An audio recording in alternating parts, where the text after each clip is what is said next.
നമ്മൾ ഒരുമിച്ച് കൂടി വരുമ്പോൾ നമ്മളത് കമ്മ്യൂണിയൻ, അതിൻ്റെ ഒരു വർഷിപ്പ്, ഒരു ആരാധന പൂർണ്ണമാകുന്നത് കമ്മ്യൂണിയൻ അനുഭവിക്കുന്നതിൽ കൂടെയാണ്. കമ്മ്യൂണിയൻ ഇല്ലാതെ ഈവൻ പാട്ട് പാടണമെന്ന് എടുത്തവിടെ പറയുന്നില്ല. പാട്ട് പാടുന്നതിന് ഞാൻ കുറ്റം പറയുന്നില്ല. ദൈവത്തിന് ഹൈ റെസ്പെക്റ്റ് നമ്മൾ കൊടുക്കുകയാണ് വർഷിപ്പിൽ നമ്മൾ പാട്ട് പാടും. പക്ഷെ ഒരു ആരാധന പൂർണ്ണമാകുന്നു എങ്കിൽ അതിൽ തിരുവത്താഴത്തിൻ്റെ അല്ലെങ്കിൽ ഈ കമ്മ്യൂണിയൻ്റെ പ്രാധാന്യം നാം അറിഞ്ഞിരിക്കണം. ഈ കമ്മ്യൂണിയൻ കർത്താവ് കൽപ്പിച്ചത് നിങ്ങൾ കൂടി വരുമ്പോഴൊക്കെയും ഈ എൻ്റെ ശരീരരക്തങ്ങളെ അനുഭവിക്കണം എന്നാണ് പറഞ്ഞത്. കർത്താവിനെ നാം അനുഭവിക്കാൻ, കമ്മ്യൂണിയൻ എന്ന് പറഞ്ഞാൽ ദൈവത്തോട് അനുരൂപരാകുക, അല്ലെ ദൈവം നമ്മളിൽ വസിക്കുക. ദൈവം നമ്മളിൽ വസിക്കുന്നത് എങ്ങനെയാണ്? നമുക്കൊരു വാക്യം വായിക്കാം. ഗലാത്യർ 2:20 ഒന്ന് വായിക്കാമോ?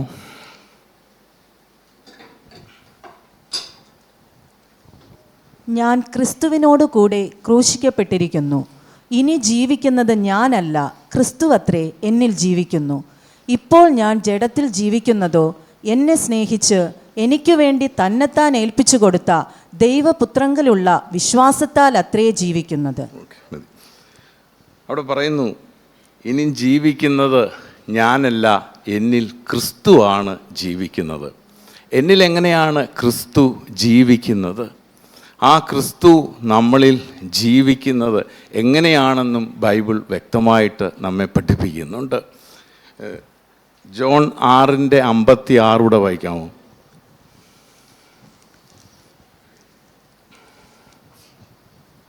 എൻ്റെ മാംസം തിന്നുകയും എൻ്റെ രക്തം കുടിക്കുകയും ചെയ്യുന്നവൻ എന്നിലും ഞാൻ അവനിലും വസിക്കുന്നു. 54 എൻ്റെ മാംസം തിന്നുകയും എൻ്റെ രക്തം കുടിക്കുകയും ചെയ്യുന്നവന് നിത്യജീവനുണ്ട്. ഞാൻ ഒടുക്കത്തെ നാളിൽ അവനെ ഉയർത്തെഴുന്നേൽപ്പിക്കും. പ്രിയമുള്ളവരെ, ക്രിസ്തു നമ്മുടെ ഉള്ളിൽ ജീവിക്കുന്നത് എങ്ങനെയാണെന്നാണ് യോഹന്നാൻ ഇവിടെ പറയുന്നത്. ക്രിസ്തു നമ്മളിൽ നാം വിശ്വസിക്കുകയും നാം ഏറ്റുപറയും ഒക്കെ ചെയ്യുമ്പോൾ അതതിൻ്റെ വിശ്വാസപരമായ കാര്യമേ ആകുന്നുള്ളൂ. അതിൻ്റെ പ്രാക്ടിക്കൽ സൈഡിലേക്ക് വരുന്നതാണ് ക്രിസ്തുവിനെ നാം അനുഭവിക്കുക. അങ്ങനെ ഈ കമ്മ്യൂണിയനിലൂടെ നാം അനുഭവിക്കുന്നതിലൂടെ ക്രിസ്തു നമ്മളിൽ ജീവിക്കുന്നു.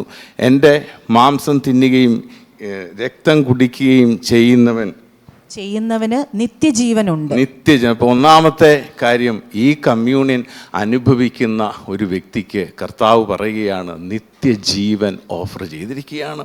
അപ്പോൾ കമ്മ്യൂണിയൻ എത്ര ഭയത്തോടും വിറയലോടും കൂടി വേണം നാം ഈ കമ്മ്യൂണിയനെ സമീപിക്കുവാൻ എന്നുള്ളത് നാം മറന്നു പോകരുത്.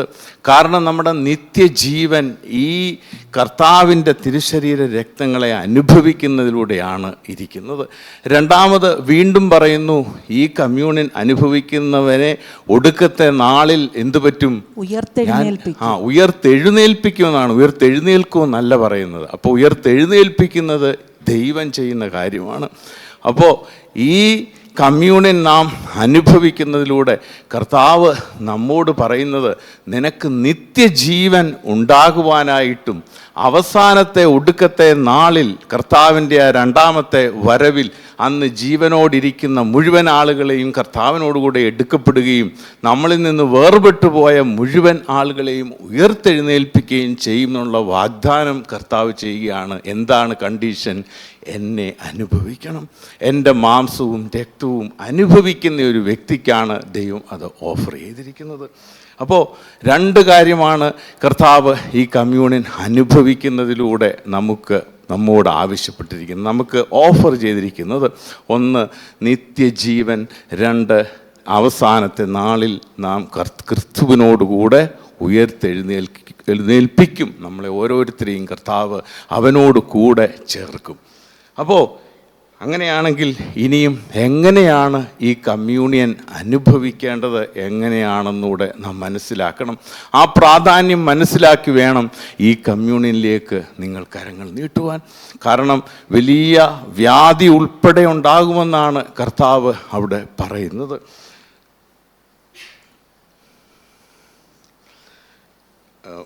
First Corinthian 11:24. ഞാൻ ഈ ബൈബിൾ വാക്യങ്ങൾ അങ്ങനെ ഒരുപാട് വായിപ്പിക്കുന്നില്ല, ഈ പ്രാവശ്യം അത് വായിപ്പിക്കേണ്ടി വരുന്നത് കാരണം ഇതുമായിട്ട് കണക്റ്റ് ചെയ്തതാണെന്ന് നമുക്ക് എല്ലാവർക്കും ബോധ്യപ്പെടണം. അതിനു വേണ്ടിയാണ് ബൈബിളുള്ളവരൊക്കെ അതൊന്ന് നോക്കുന്നത് നല്ലതാണ്. First Corinthian 11:24. ഇത് നിങ്ങൾക്ക് വേണ്ടിയുള്ള എൻ്റെ ശരീരം, എൻ്റെ ഓർമ്മയ്ക്കായി ഇത് ചെയ്യുവിൻ എന്ന് പറഞ്ഞു. അപ്പോൾ ഒന്നാമത്തെ കാര്യം, ഇതിലേക്ക് കരം നീട്ടുന്ന ഒരു വ്യക്തി എന്താണ് ചെയ്യേണ്ടത്? എൻ്റെ ഓർമ്മയ്ക്കായിട്ട് ഇത് ചെയ്യണം. അടുത്ത 25 പറയുന്നുണ്ട് എന്തിൻ്റെ ഓർമ്മയ്ക്കായിട്ടാണ് ഇത് ചെയ്യേണ്ടതെന്നുള്ള. 25 വായിക്കുക. അവണ്ണം തന്നെ അത്താഴം കഴിഞ്ഞ ശേഷം 26. അങ്ങനെ നിങ്ങൾ ഈ അപ്പം തിന്നുകയും പാനപാത്രം കുടിക്കുകയും ചെയ്യുമ്പോഴൊക്കെയും കർത്താവ് വരുവോളം അവൻ്റെ മരണത്തെ പ്രസ്താവിക്കുന്നു. പ്രിയമുള്ളവരെ, മതി. കർത്താവിൻ്റെ മരണത്തെ ഓർത്തുകൊണ്ട് വേണം ഈ കമ്മ്യൂണിലേക്ക് കൈനീട്ടുവാൻ. നമ്മൾ വെറുതെ ഇതിലേക്ക് കമ്മ്യൂണിയൻ അനുഭവിക്കാൻ ഈ കമ്മ്യൂണിയൻ നമ്മൾ ഇപ്പോൾ ഇത് കാണുമ്പോൾ ഇത് ഒരു ബ്രെഡും വൈനുമായിട്ട് മാത്രമേ തോന്നുന്നുള്ളൂ. ഇതൊക്കെ എല്ലാ ദിവസവും എല്ലാവരും ഭവനത്തിലൊക്കെ ചെയ്യുന്നതാണ്. പക്ഷേ ആ പെസഹായുടെ നാളിൽ യേശു കർത്താവ് ഈ അപ്പവും വീഞ്ഞും എടുത്തു വാഴ്ത്തി വിശുദ്ധീകരിച്ചപ്പോഴും ഇത് തന്നെയാണ്. ഫിസിക്കലായിട്ടൊരു മാറ്റം സംഭവിച്ചിട്ടില്ല, പക്ഷെ സ്പിരിച്വലി അത് ചേഞ്ചായി. കർത്താവിൻ്റെ ശരീരമായി സ്പിരിച്വലിയാണ് അത് മാറുന്നത്. അപ്പോൾ കർത്താവിൻ്റെ മരണത്തെ ഓർത്തുകൊണ്ട് വേണം ഈ കമ്മ്യൂണിലേക്ക് നാം കൈനീട്ടുവാൻ. കർത്താവിൻ്റെ മരണം എന്ന് നമുക്കറിയാം. 2025 വർഷങ്ങൾക്ക് മുമ്പ് കാൽവറിയിലെ ആ ക്രൂശ് മരത്തിന്മേൽ എൻ്റെയും നിങ്ങളുടെയും പാപങ്ങൾക്ക് പരിഹാരമായി അവൻ കാൽവറി ക്രൂശിൽ ചീന്തിയ ആ രക്തം. കൊളോഷ്യൻസ് 2:14-15 വാക്യങ്ങളിൽ വളരെ വ്യക്തമായിട്ട് കാൽവറിയിൽ യേശു എന്താണ് ചെയ്തത് എന്ന് വ്യക്തമായിട്ട് പറഞ്ഞിട്ടുണ്ട്. അതോടൊന്ന് വായിക്കാമോ? കൊളോഷ്യൻസ് 2:14-15. അതിക്രമങ്ങൾ ഒക്കെയും നമ്മോട് ക്ഷമിച്ച ചട്ടങ്ങളാൽ നമുക്ക് വിരോധവും പ്രതികൂലവുമായിരുന്ന കയ്യെഴുത്ത് മായിച്ച് ക്രൂശിൽ തറച്ച് നടുവിൽ നിന്ന് നീക്കിക്കളഞ്ഞു. വാഴ്ചകളെയും അധികാരങ്ങളെയും ആയുധവർഗം വെപ്പിച്ച് ക്രൂശിൽ അവരുടെ മേൽ ജയോത്സവം കൊണ്ടാടി അവരെ പരസ്യമായ കാഴ്ചയാക്കി. പ്രിയമുള്ളവരെ, ഇത് തന്നെയൊക്കെ വായിക്കുമ്പോൾ നമുക്കിത് അത്ര പെട്ടെന്ന് വിട്ടുപോകുന്ന ഒരു ഭാഗമാണ്. ഇത് ശരിക്കും മനസ്സിരുത്തി ഞങ്ങൾ ഈ BE ക്ലാസ്സിന് പഠിച്ചപ്പോൾ പഠിച്ച ഏറ്റവും പ്രൈമറി ആയിട്ടുള്ളൊരു കാര്യമായിരുന്നു ഷീന സിസ്റ്റർ ഞങ്ങളെ പഠിപ്പിച്ചത്. കാരണം ഈ ക്വയറ്റ് ടൈമിലെ നല്ല ശാന്ത സമയം എന്ന് പറയുന്ന ഒരു അനുഭവം നമ്മുടെ ക്രിസ്തീയ ജീവിതത്തിൽ ഒരു ക്രിസ്തീയ വിശ്വാസിക്ക് എപ്പോഴും ഉണ്ടായിരിക്കേണ്ടതാണ്. കാരണം ഒരു ഭാഗം നാം ബൈബിളിലെ എല്ലാ ദിവസവും എടുത്ത് വായിച്ച് വീണ്ടും വീണ്ടും വായിച്ച് ഒരുപാടൊന്നും വായിക്കണമെന്നില്ല, ഏത് ഭാഗമാണോ അത്രയും ഒരു കുറച്ച് ഭാഗം വായിച്ചേച്ച് ഈ വായിച്ച ഭാഗത്തിനകത്തെ സത്യം എന്താണെന്ന് നാം മനസ്സിലാക്കുകയും ആ സത്യം നാം നമ്മുടെ ജീവിതത്തിൽ പ്രാക്ടിക്കലായിട്ട് നാം അപ്ലൈ ചെയ്യുകയും വേണം. അപ്പോൾ ഇത് നമ്മുടെ ജീവിതത്തിൽ എപ്പോഴും ചെയ്യേണ്ട ഒരു കാര്യമാണ്. എല്ലാവരും അത് ശരിക്കും പ്രോത്സാഹിപ്പിക്കേണ്ട അല്ലെ പ്രാക്ടീസ് ചെയ്യേണ്ട ഒരു കാര്യമാണ്. ഓൺലൈനിൽ കൂടെ കാണുന്നവരോട് ഞാനത് പറയുകയാണ്. എല്ലാ ദിവസവും ഒരു ഭാഗം ഈ ബൈബിളിൽ നിന്ന് വായിക്കുകയും വീണ്ടും വീണ്ടും വായിക്കുകയും അതിനകത്തുനിന്ന് ദൈവം നിങ്ങൾക്ക് ബോധ്യപ്പെടുത്തുന്ന പല സത്യങ്ങൾ കാണും. അതിൽ ഒരു സത്യം നിങ്ങൾ എഴുതി വെക്കുകയും അത് നിങ്ങളുടെ ജീവിതത്തിൽ പ്രാക്ടിക്കലായിട്ട് പ്രാവർത്തികമാക്കുകയും ചെയ്യുക എന്നുള്ളത് വളരെ പ്രധാനപ്പെട്ട കാര്യമാണ്.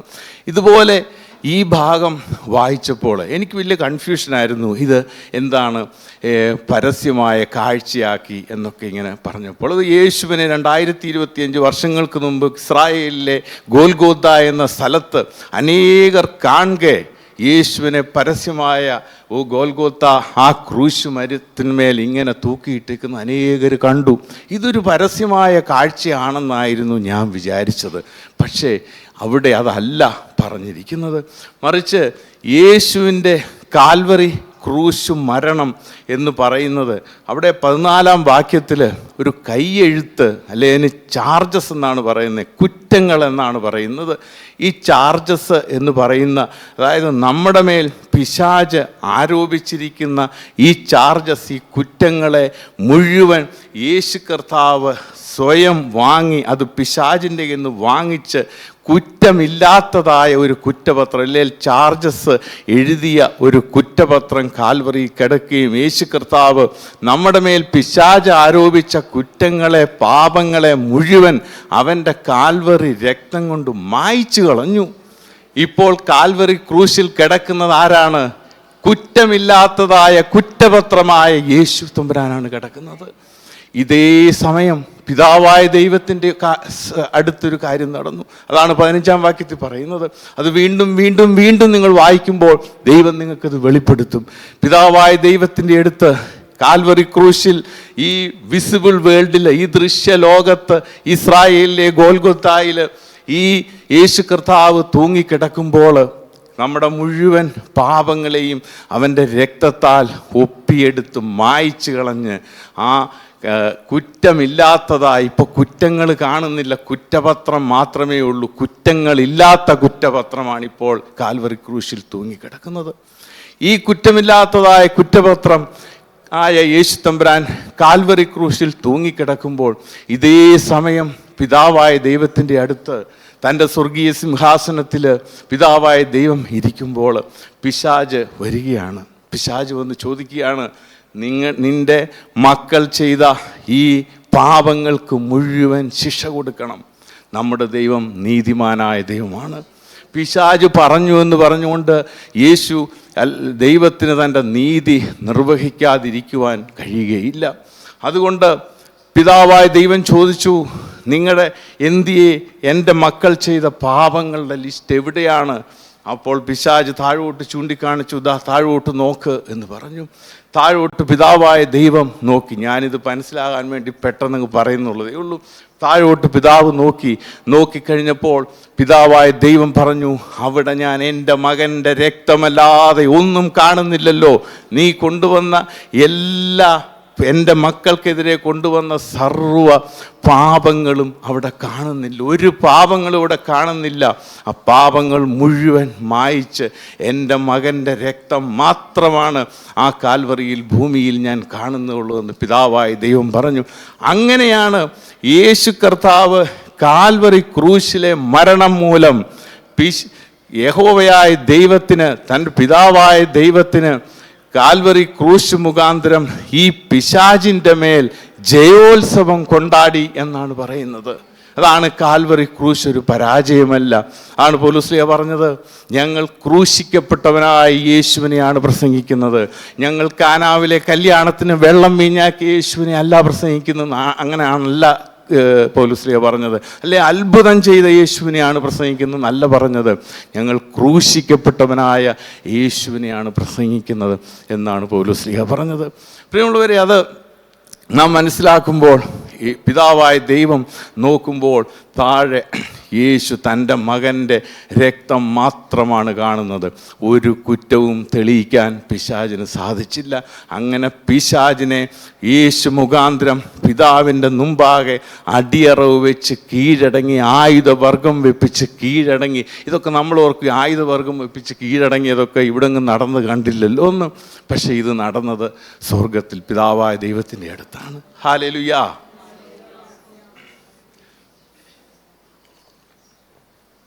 കാൽവറി ക്രൂശ് എപ്പോ പറഞ്ഞാലും പിതാവ് എൻ്റെ തൊണ്ടയ്ക്ക് പിടിക്കും. പിശാച് എൻ്റെ തൊണ്ടയ്ക്ക് പിടിക്കും. കാരണം എപ്പോഴും എനിക്ക് ഡ്രൈ ആയിപ്പോവും കാൽവറി ക്രൂശ് പറയുമ്പോഴത്തേക്ക്. അതെന്താണെന്നറിയത്തില്ല, എവിടെ പറഞ്ഞാലും ഇത് തന്നെയാണ് പ്രശ്നം. പക്ഷെ പിശാച്, ഞാനൊരു കാര്യം പറയാം, ഇപ്പോൾ ഒരു അനുഗ്രഹത്തിൻ്റെ ഒരു വലിയ പ്രസംഗം പറയുമ്പോൾ പിശാച് നമ്മളെ ഇങ്ങനെ യേശു പറയും, കൊടുക്ക് കൊടുക്ക് കൊടുക്കെന്ന് നല്ല ഫ്ലോ വരും. പക്ഷേ കാൽവറി ക്രൂശ് പറയുമ്പോൾ പിശാചിന് സഹിക്കത്തില്ല. പിശാച് സഹികെട്ട് എന്തൊക്കെ ചെയ്യാമോ അതൊക്കെ ചെയ്യും. മിക്കവാറും മൈക്ക് പോവുക സംഭവിക്കുന്നത്. കാരണം അത്രയ്ക്ക് പിശാചിന് ഇഷ്ടമില്ലാത്തൊരു കാര്യമാണ് കാൽവറി ക്രൂശ്. പ്രിയപ്പെട്ടവരെ, കാൽവറി ക്രൂശിൽ യേശു ചെയ്ത ആ ത്യാഗം എന്ന് പറയുന്നത്, പിതാവായ ദൈവം നോക്കുമ്പോൾ തൻ്റെ മകൻ്റെ രക്തം മാത്രമാണ് അവിടെ കാണുന്നത്. എനിക്കും നിങ്ങൾക്കുമെതിരെ പിശാച് പിതാവായ ദൈവത്തിൻ്റെ എടുത്തു കൊണ്ടുവന്ന ഒരു പാപവും തെളിയിക്കാനാകാതെ പിതാവായ ദൈവത്തിൻ്റെ മുമ്പാകെ അവൻ ആയുധവർഗം വെച്ച് കീഴടങ്ങി. പിതാവായ ദൈവം യേശുവിൻ്റെ കാൽവറി ക്രൂശ് മരണം മൂലം പിശാചിന്മേൽ ജയോത്സവം കൊണ്ടാടി എന്നാണ് പറയുന്നത്. ഹല്ലേലൂയ! ഈ ജയോത്സവമാണ് അങ്ങനെ സ്വതന്ത്രരായ നമ്മളെയാണ് ഇവിടെ ഇന്ന് ദൈവം ആക്കിയിരിക്കുന്നത്. അപ്പോൾ നമ്മൾ വീണ്ടും നമ്മുടെ ഭാഗത്തേക്ക് മടങ്ങി വരുമ്പോൾ, ഈ കമ്മ്യൂണിലേക്ക് നമ്മൾ കൈനീട്ടുമ്പോൾ, ഈ കമ്മ്യൂണിൻ നാം കാണുമ്പോൾ, നാം ഇത് അനുഭവിക്കുവാനായിട്ട് ഇതിലേക്ക് ചെല്ലുമ്പോൾ നാം ഓർക്കേണ്ട ഒന്നാമത്തെ കാര്യം, എൻ്റെയും നിങ്ങളുടെയും പാപങ്ങൾക്ക് പരിഹാരമായി മാറിയ അന്ന് ചില വ്യക്തികളൊക്കെ ചോദിക്കുന്നത് കേട്ടിട്ടുണ്ട്, യേശു കർത്താവിന് ഇത്രയും വലിയ ക്രൂശ് മരണമെന്ന് പറഞ്ഞ അതിഭയാനകമായ ഈ വേദന സഹിക്കണമായിരുന്നു എന്ന് വേണമായിരുന്നു. കാരണം കാൽവറി ക്രൂശിലെ മരണമില്ലാതെ നമ്മുടെ പാപത്തിന് മോചനമാകത്തില്ലായിരുന്നു. ഇപ്പോൾ നമുക്കിവിടെ ഒരു മെറ്റീരിയൽ തിങ്സ് എന്തു വേണമെങ്കിലും, ഈ പ്രപഞ്ചത്തെ മുഴുവൻ വാക്കുകൊണ്ട് സൃഷ്ടിച്ച ദൈവത്തിന് അവിടെ ഒരു വാക്ക് പറഞ്ഞാൽ മതി, നമുക്കെല്ലാം ലഭിക്കും.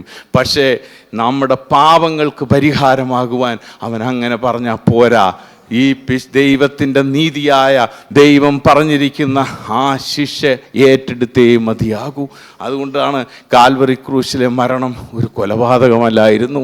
കാൽവറി ക്രൂശിലെ മരണം ഒരു ആത്മഹത്യയല്ലായിരുന്നു. കാൽവറി ക്രൂശിലെ മരണം ഒരു രക്തസാക്ഷിത്വവുമല്ലായിരുന്നു. മറിച്ച് കാൽവറി ക്രൂശിലെ മരണം യേശു സ്വയം ഏറ്റെടുത്ത മരണമാണ്. എനിക്കും ഞാനും നിങ്ങളും അനുഭവിക്കേണ്ട ആ അതിഭയാനകമായ അതിവേദനാജനകമായ മരണം അവൻ സ്വയം നമുക്ക് വേണ്ടി ഏറ്റെടുത്തു.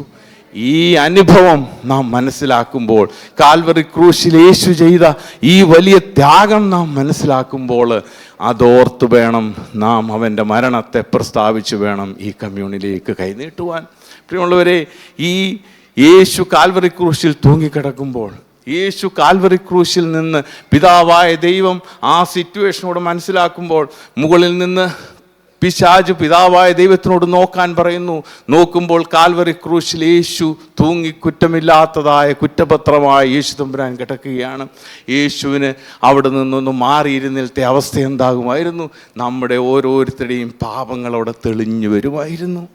ഈ പാപങ്ങളെയാണ് യേശു ആ കുറ്റപത്രത്തിൽ നിന്നും മായ്ച്ചു കളഞ്ഞത്. എങ്ങനെ? നമ്മുടെ യേശു കർത്താവിൻ്റെ രക്തം കൊണ്ട് മായ്ച്ചു കളഞ്ഞ് യേശു കിടക്കുകയാണ്. അതുകൊണ്ട് കാൽവറി ക്രൂശ് ഒഴിവാക്കാൻ പറ്റാത്ത കാര്യമായിരുന്നു. യേശു കർത്താവിനത് ഒരിക്കലും ഒഴിവാക്കാൻ പറ്റാത്ത കാര്യമായിരുന്നു കാൽവറി ക്രൂശ്.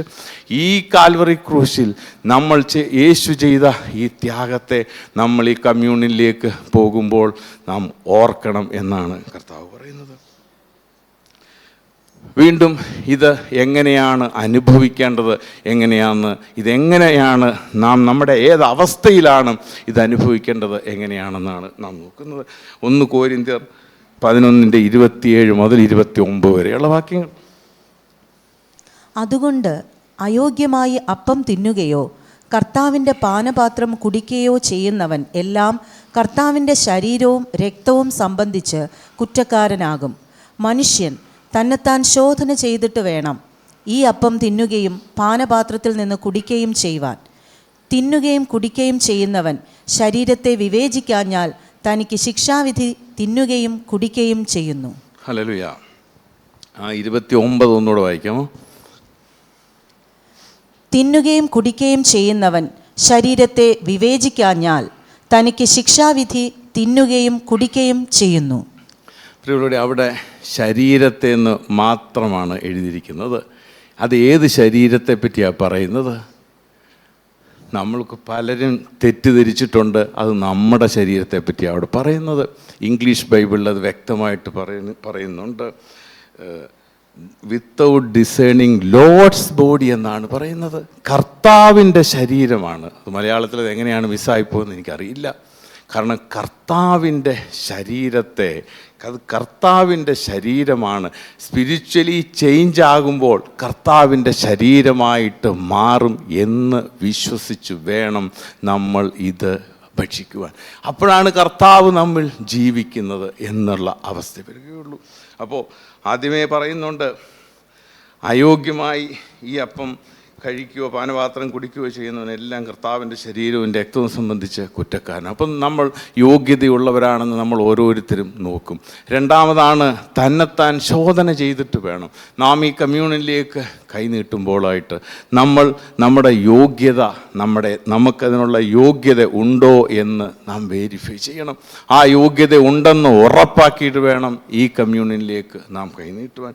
അടുത്തതാണ് ഏറ്റവും പ്രധാനപ്പെട്ടത്, ഈ തിന്നുകയും കുടിക്കുകയും ചെയ്യുന്നവൻ ഇത് കർത്താവിൻ്റെ ശരീരത്തെ വിവേചിക്കാൻ കർത്താവിൻ്റെ ശരീരമാണെന്നുള്ള, അതിൽ കർത്താവിൻ്റെ ശരീരമായി സ്പിരിച്വലി അത് ചേഞ്ചായി എന്നുള്ള ബോധ്യത്തോടുകൂടി അല്ല ഇത് കഴിക്കുന്നതെങ്കിൽ കർത്താവിൻ്റെ ശരീരവും രക്തവും സംബന്ധിച്ച് നാം കുറ്റക്കാരനായി മാറും. തനിക്ക് ശിക്ഷാവധി കാരണം ശിക്ഷാവധിയാണ് നാം അങ്ങനെ അല്ല ചെയ്യുന്നെങ്കിൽ കർത്താവിൻ്റെ ഈ ശിക്ഷാവധി നാം തിന്നുകയും കുടിക്കുകയും ചെയ്യുന്നു. വളരെ വളരെ പ്രധാനപ്പെട്ട ഒരു കാര്യമാണ്. നാം ഇത് അനുഭവിക്കുമ്പോൾ കർത്താവ് നമ്മിൽ ജീവിക്കുന്നതിന് വേണ്ടി നാം കർത്താവിനെ അനുഭവിക്കുന്ന സമയമാണ്. അപ്പോൾ ഒരു ആരാധന പൂർണ്ണമാകുന്നത് കമ്മ്യൂണിയനിൽ കൂടെയാണ്.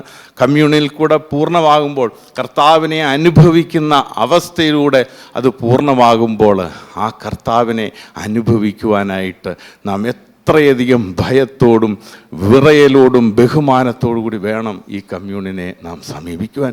യഥാർത്ഥത്തിൽ കൂടി വരുമ്പോഴൊക്കെയും ഈ കമ്മ്യൂണിയൻ അല്ലെങ്കിൽ ഈ തിരുവത്താഴം ഉണ്ടാകണം എന്നാണ് ബൈബിൾ പറയുന്നത്. സൗകര്യാർത്ഥം നമ്മളത് മറന്നു പോകുന്നുണ്ട്. പക്ഷെ ഒരു കാര്യം മറന്നു പോകരുത്, ഈ കമ്മ്യൂണിയനോടുകൂടി മാത്രമാണ് ഒരാരാധന പൂർണ്ണമാകുന്നത്. അപ്പസ്തോല പ്രവൃത്തി വായിച്ചപ്പോൾ നാം അത് കേട്ടു. ഇനിയും ഒരു കാര്യം കൂടെ മനസ്സിലാക്കണം, ഇത് പഴയ നിയമ പെസഹായുടെ ഒരു തനി ആവർത്തനമാണ്. നമുക്കറിയാം, പഴയ നിയമ കാലഘട്ടത്തിൽ ഇസ്രായേൽ ജനത മിസ്രൈമിൽ നിന്ന് വിടുവിക്കപ്പെടുവാൻ മോസസിനെ ദൈവം ഉപയോഗിച്ചു. അവസാനത്തെ ആ കൽപ്പന മോസസിന് ദൈവം കൊടുത്തു. മോസസിനോട് പറഞ്ഞു, നീ ഇസ്രായേൽ ജനതയോട് പറയണം, ഇന്ന് രാത്രിയിൽ മിസ്രൈമിൽ സംഹാര ദൂതൻ കടന്നു പോകും. ഈ ഒരു ഊനമില്ലാത്ത അല്ലെങ്കിൽ ഒരു കുറ്റവും കുറവുമില്ലാത്ത ഒരു ആട്ടിൻകുട്ടിയെ നിങ്ങൾ കട്ട് ചെയ്യുകയും അതിൻ്റെ ബ്ലഡ് ആ ഇസ്രായേൽ ജനത താമസിക്കുന്ന വീടുകളുടെ കട്ടളക്കാലിൽ പുരട്ടുകയും അതുപോലെ അതിൻ്റെ ആ മാംസം നിങ്ങൾ ഭക്ഷിക്കുകയും ചെയ്യുമ്പോൾ സംഹാരദൂതൻ രാത്രിയിൽ പോവുകയും വരികയും മിസ്രൈമിൽ കൂടെ സംഹാര ദൂതൻ കടന്നു പോകുമ്പോൾ ഈ രക്തം കാണുകയും ഈ ശരീരത്തെ അല്ലെങ്കിൽ ഈ മാംസത്തെ അനുഭവിക്കുകയും ചെയ്യുന്ന ഭവനങ്ങൾ വിടുകയും ബാക്കിയുള്ള എല്ലാ മിസ്രൈമിൻ്റെ ഭവനത്തിൽ കൂടെയും ഈ സംഹാര ദൂതൻ കടന്നു പോവുകയും അത് അവിടെ വലിയ ഒരു നിലവിളി ഉണ്ടാകുകയും ചെയ്യുന്നെന്ന് പുറപ്പാട് പുസ്തകത്തിൽ പറയുന്നു. നാം ഒരു ഭാഗം കൂടെ ഒന്ന് വായിക്കാം. പുറപ്പാട് 12:5, 7, 8. ആട്ടിൻകുട്ടി ഊനമില്ലാത്തതും 1 വയസ്സ് പ്രായമുള്ള ആണുമായിരിക്കണം. അത് ചെമ്മരിയാടോ കോലാടോ ആകാം. അതിൻ്റെ രക്തം കുറെ എടുത്ത് തങ്ങൾ തിന്നുന്ന വീടുകളുടെ വാതിലിൻ്റെ കട്ടളക്കാൽ 2 കുറുമ്പടിമേലും പുരട്ടേണം. അന്ന് രാത്രി അവർ തീയിൽ ചുട്ടതായ ആ മാംസവും പുളിപ്പില്ലാത്ത അപ്പവും തിന്നേണം. കയ്പുചീരയോടുകൂടെ അത് തിന്നേണം. 12. ഈ രാത്രിയിൽ ഞാൻ മിസ്രയീം ദേശത്തുകൂടി കടന്ന് മിസ്രയീം ദേശത്തുള്ള മനുഷ്യൻ്റെയും മൃഗത്തിൻ്റെയും കടിഞ്ഞൂലിനെ ഒക്കെയും സംഹരിക്കും. മിസ്രയീമിലെ സകല ദേവന്മാരിലും ഞാൻ ന്യായവിധി നടത്തും. ഞാൻ യഹോവയാകുന്നു. 13-23 കൂടെ. നിങ്ങൾ പാർക്കുന്ന വീടുകളിന്മേൽ രക്തം അടയാളമായിരിക്കും. ഞാൻ രക്തം കാണുമ്പോൾ നിങ്ങളെ ഒഴിഞ്ഞ് കടന്നുപോകും. ഞാൻ മിസ്രയീം ദേശത്തെ ബാധിക്കുന്ന ബാധ നിങ്ങൾക്ക് നാശഹേതുവായി തീരുകയില്ല. പ്രിയമുള്ളവരെ, ഭാഗം വായിച്ചാൽ നിങ്ങൾക്കത് മനസ്സിലാകും. കാരണം ഇപ്പോൾ ഇത് പഴയ നിയമ കാലഘട്ടത്തെ ആ പെസഹായുടെ പുതിയ നിയമ ഒരു പെസഹയാണ് നമ്മൾ ആഘോഷിക്കുന്നത്. ഇനിയും ഇത് അന്ന് ദൈവം പറഞ്ഞു ഇത് അവിടം കൊണ്ട് നിർത്തുകയല്ല. 12:24 വായിച്ചേ. ഈ കാര്യം നീയും പുത്രന്മാരും ഒരു നിത്യ നിയമമായി ആചരിക്കണം. അവരൊരു നിത്യ നിയമമായി ഇത് ആചരിക്കണം. നാമും ഇന്ന് യേശു കർത്താവ് നമ്മോട് ആവശ്യപ്പെട്ടതുപോലെ തൻ്റെ മരണത്തെ പ്രസ്താവിച്ച് തൻ്റെ രണ്ടാമത്തെ വരവ് വരെയും ഇത് തൻ്റെ ഓർമ്മയ്ക്കായിട്ട് ഇത് ചെയ്യുവീൻ എന്നാണ് യേശു കർത്താവ് നമ്മോട് പറഞ്ഞിരിക്കുന്നത്. 12:30 വായിക്കാം.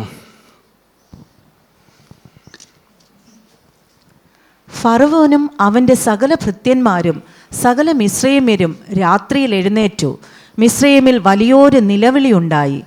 ഒന്ന് മരിക്കാതെ ഒരു വീടും ഉണ്ടായിരുന്നില്ല. ഹല്ലേലൂയ. പ്രിയമുള്ളവരെ, മിസ്രയീമിൽ അന്ന് രാത്രിയിൽ വലിയൊരു കൂട്ട നിലവിളിയാണ് ഉണ്ടായത്. നമുക്കറിയാം, സംഹാരദൂതൻ്റെ താണ്ഡവം അന്ന് മിസ്രയീം അനുഭവിച്ചു.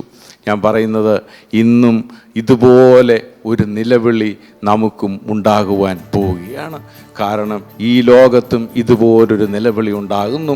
കർത്താവിൻ്റെ രണ്ടാമത്തെ വരവിൽ എടുക്കപ്പെടാതെ ആയിരിക്കുന്ന ഇവിടെയുള്ള ആളുകൾക്ക് ഇതുപോലൊരു നിലവിളിക്കേണ്ട സാഹചര്യം ഉണ്ടാകും. കർത്താവ് അതിൽ നിന്ന് നമ്മെ രക്ഷിക്കുവാനായിട്ട് അന്ന് ഇസ്രായേൽ ജനതയെ കർത്താവ് രക്ഷിച്ചതുപോലെ വിശ്വാസികളായ യേശുവിനെ അംഗീകരിക്കുന്ന ദൈവപുത്രനെന്ന് അംഗീകരിക്കുന്ന നാം എന്നെയും നിങ്ങളെയും രക്ഷിക്കുവാനായിട്ട് കർത്താവ് ഉണ്ടാക്കിയിരിക്കുന്ന രക്ഷാകരമായ പദ്ധതിയാണ് യേശു കർത്താവിൻ്റെ കാൽവറി ക്രൂശ് മരണവും.